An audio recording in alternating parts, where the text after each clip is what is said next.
Yeah, I mean, look, the clear assumption here, James, is James Morrow, I should say, is that it's all about the Prime Minister, it's all about personality, Yep. so therefore we sail in with as little detail as possible because the current bloke gets rejected. So there's a... Yeah. But again, to my central point, a budget in reply speech that doesn't feature in the transcript, a single dollar symbol or a single explanation of cost of anything in 30 minutes is not a budget in reply speech. Well, Anthony Albanese made it very clear at the start of this week. He did a press conference in Parliament House. I was there with Jim Chalmers, the Shadow Treasurer. He made it very clear, Paul, that this was not going to be a budget speech. This was going to be a speech. He said this, Jim Chalmers said this repeatedly during this press conference. So we knew what was coming. Now, if you want to break this down from a very cynical point of view, let's think about what happened in 2019 with Bill Shorten. Well, he went with climate. And everybody said, oh, we love the climate, but how much is it going to cost? Well, we're not so sure.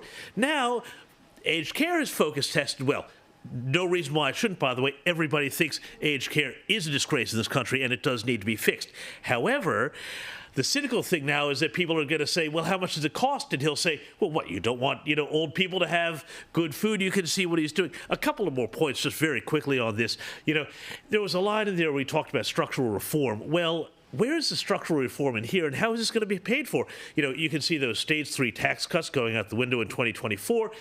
Is there going to be an aged care levy? We need to know where this is coming from. Not that this is to say that Josh Frydenberg's budget was great on structure. His budget has payments as a percentage of GDP and of government going out for a decade at higher than pre-pandemic levels. So structural reform is the debate that we desperately need to have. Inflation is coming.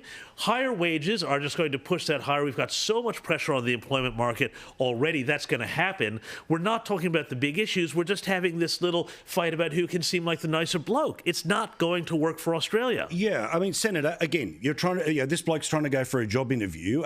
He's sitting in front of a panel of 25 million Australians, and yeah, okay, great, good goal.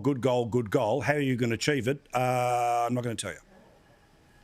Yeah, he's turned up with a nice CV that he's paid someone to do for him with a fancy font. But as soon as you ask him a question, he sort of doesn't even really know what his middle name is. This wasn't a budget and reply speech. This was a collection of words masquerading as some sort of like smorgasbord of economic jargon. It's just a collection of bumper sticker platitudes. Where the real issue about this speech is actually not what was in it. It's actually what wasn't in it, which, as you've pointed out, how are they going to pay for this? And the big thing is, what's their policy when it comes to taxes? So for me, the takeout from this speech is, what didn't they say about tax rises and what didn't they say about new taxes? We know they're going to come, because otherwise, how are they going to pay for some of the extravagant promises that Albanese is going to take to the election?